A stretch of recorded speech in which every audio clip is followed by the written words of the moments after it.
Xin chào tất cả các bạn, và bây giờ chúng ta đã quay trở lại sau khi mà chúng ta đã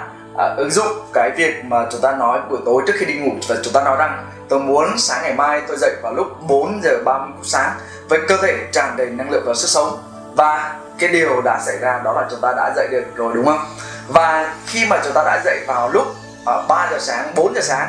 thì chúng ta đã dậy với cơ thể tràn đầy năng lượng và sức sống. Thì hôm nay tôi sẽ giải thích tại sao chúng ta lại làm được cái điều đó. Bởi vì khi đó là chúng ta dùng nhận thức này để chúng ta đưa ra cái quyết định, và nhận thức này nó sẽ làm cái chức năng nó như sau. Nhận thức nó sẽ luôn phân tích đúng sai, được hay không được, có là nó, và sau đó chúng ta suy luận và chúng ta suy nghĩ, từ dùng cái nhận thức này để chúng ta suy nghĩ. Nhưng để chúng ta sau đó chúng ta đưa ra một cái quyết định, và có phải là khi mà chúng ta bắt đầu đưa ra quyết định thì tiềm thức này nó sẽ đồng ý và nó cho chúng ta thêm.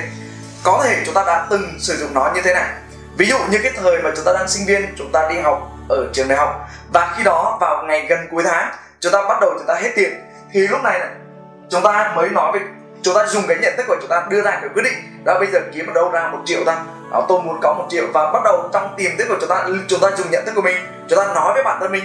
bây giờ tôi muốn có 1 triệu, có 1 triệu, có 1 triệu, và sau đó chỉ trong vòng có thể buổi sáng và đến buổi chiều, tiềm thức của chúng ta đã giúp chúng ta có được 1 triệu từ đâu đó. Có thể chúng ta đã đi làm, có thể chúng ta bán được sản phẩm gì đó, hoặc là có thể chúng ta vay được ai đó, hoặc là chúng ta xin được từ ai đó. Đó là cái thời sinh viên chúng ta đã sử dụng. Có thể xuyên suốt khi mà chúng ta đang có 1 triệu, 2 triệu trong túi thì chúng ta vẫn chưa có được cái số chúng ta muốn có thêm, chúng ta không có thêm được, bởi vì lúc đó là chúng ta không nói về điều chúng ta mong muốn, và đợi đến lúc mà chúng ta hết tiền và chúng ta cần phải có tiền đi ăn thì chúng ta mới dùng cái nhận thức của mình, chúng ta đưa ra cái quyết định đó là hôm nay tôi cần có 500.000 đồng hay là 1 triệu đồng hay 2 triệu đồng, và sau đó tiềm thức nó sẽ giúp chúng ta tìm kiếm và chúng ta có được cái số tiền đó. Đó là chúng ta đã dùng cái nhận thức này để chúng ta đưa ra cái quyết định, và tiềm thức nó đã đồng ý và nó cho chúng ta thêm. Thì tôi muốn chia sẻ với các bạn về cái câu chuyện và việc mà khi mà tôi có người vợ của mình bây giờ. Đó là cái thời điểm ngày xưa khi mà tôi đang còn ở tại Singapore, và lúc mà tôi mới sang sinh thì tôi không có mối quan hệ, tôi cũng không có tài chính, tôi không có sự nghiệp, không có bất kỳ một cái gì cả.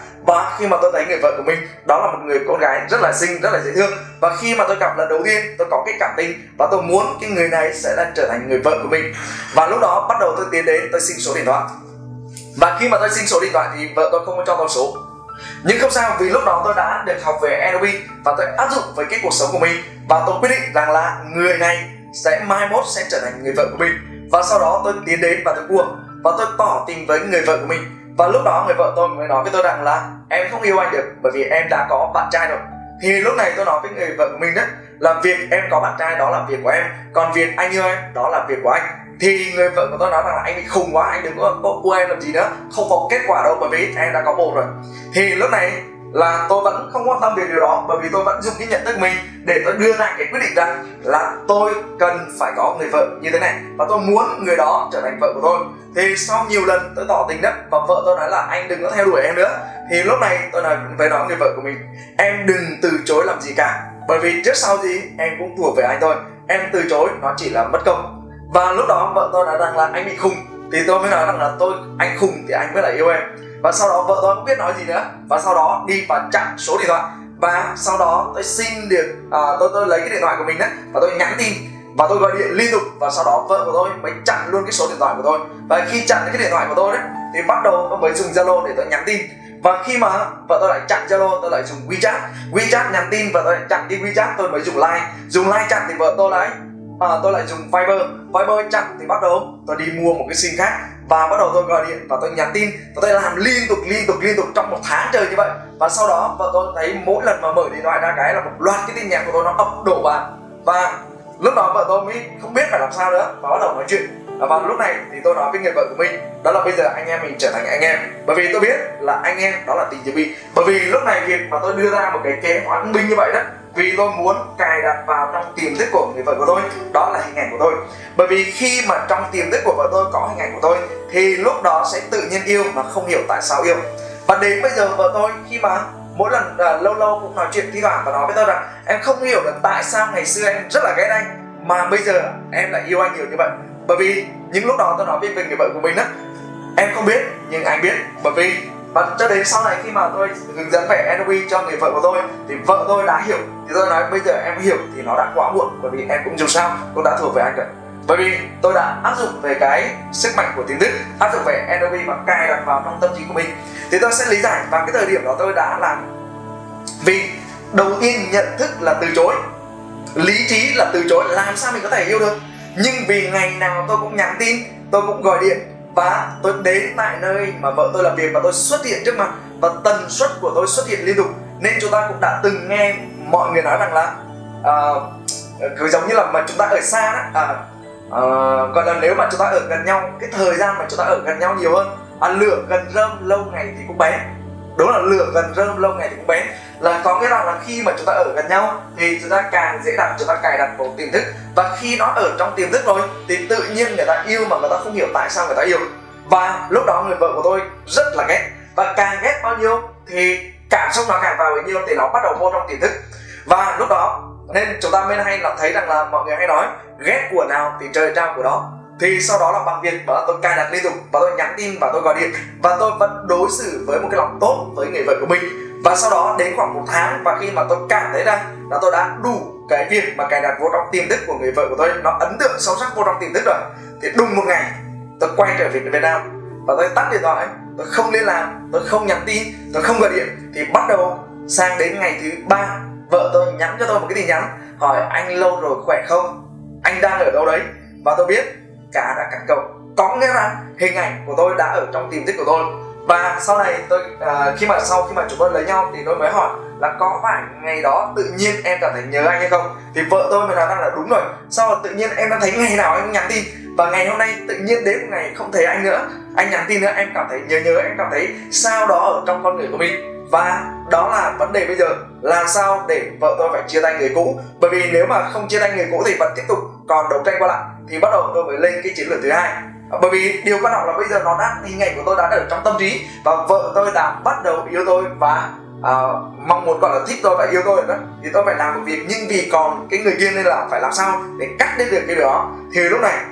trong quá trình mà nhắn tin như vậy thì có một lần thì vợ tôi mới nói rằng là anh đừng có nhắn tin nữa, bởi vì em đang đi chơi với bố của em. Và lúc đó vợ tôi vẫn nói đối xử với tôi giống như người anh em, nhưng tôi biết đó là bên ngoài thì là anh em, nhưng bên trong thì lòng đã yêu rồi. Thì lúc này tôi mới ok, em cứ đi ăn đi. Và khi mà vợ tôi đang đi ăn và tôi thấy cái thói quen vợ tôi hay để điện thoại ở trên bàn, và người bạn trai của vợ tôi cũng biết nói tiếng Việt, cũng đọc được tiếng Việt, nên lúc này tôi nhắn một cái tin nhắn là em ơi,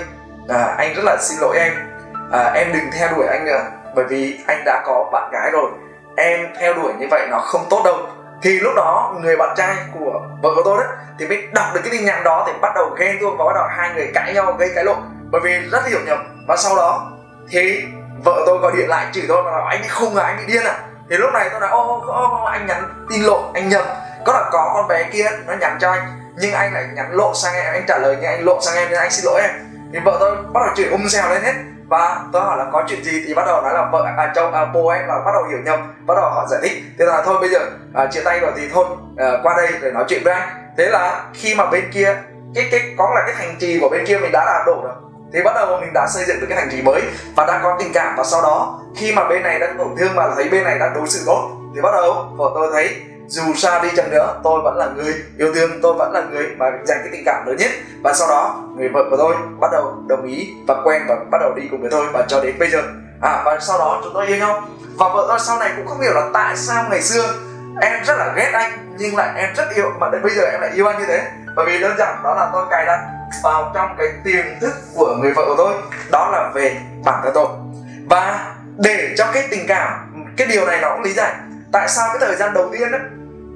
khi mà chúng ta mới yêu nhau, chúng ta cảm thấy rất là vui, chúng ta cảm thấy rất hạnh phúc. Nhưng sau này khi lấy nhau rồi chúng ta không có cái điều đó. Bởi vì một cái điều nó rất đơn giản, đó là cái thời kỳ đầu đó, là khi chúng ta mới yêu nhau, ngày nào chúng ta cũng nhắn tin, nói cái lời yêu thương, nói về cái lời quan tâm, nói về sự chăm sóc, thì chúng ta cảm thấy rất là yêu thương, chúng ta cảm thấy rất là hạnh phúc. Nhưng sau này khi mà bắt đầu chúng ta đã lấy nhau, chúng ta đã có được nhau rồi, thì chúng ta không nói lời yêu thương với nhau nữa. Và tự nhiên tiềm thức nó không được đón nhận thêm những điều này, thì bắt đầu cái tình cảm nó rời xa, bắt đầu chúng ta không còn tình cảm nữa. Nhưng vợ chồng tôi và khi mẹ tôi vào ở trong thành phố Hồ Chí Minh và ở cùng với chúng tôi một cái thời gian ngắn, và mẹ tôi hỏi rằng là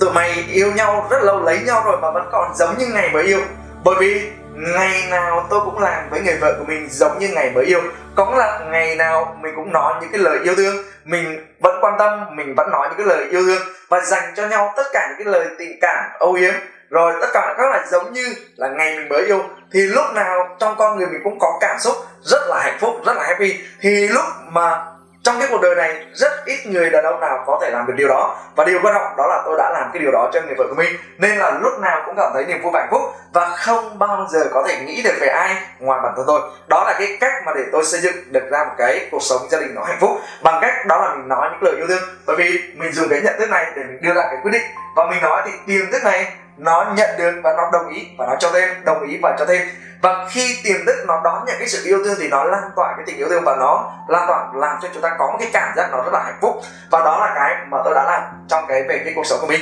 và tôi đã có được cái người vợ mà tôi mong muốn. Dù mọi người nghĩ rằng là điều đó là điều không thể, nhưng trong cuộc sống khi tôi muốn bất kỳ một điều gì thì tôi sẽ làm cho nó bằng được. Bởi vì tôi luôn dùng cái nhận thức này để chúng tôi đưa ra cái quyết định, và tiềm thức này nó đồng ý và nó cho thêm, và sau đó trường năng lượng thì nó sẽ thu hút những con người như vậy nó đến với mình.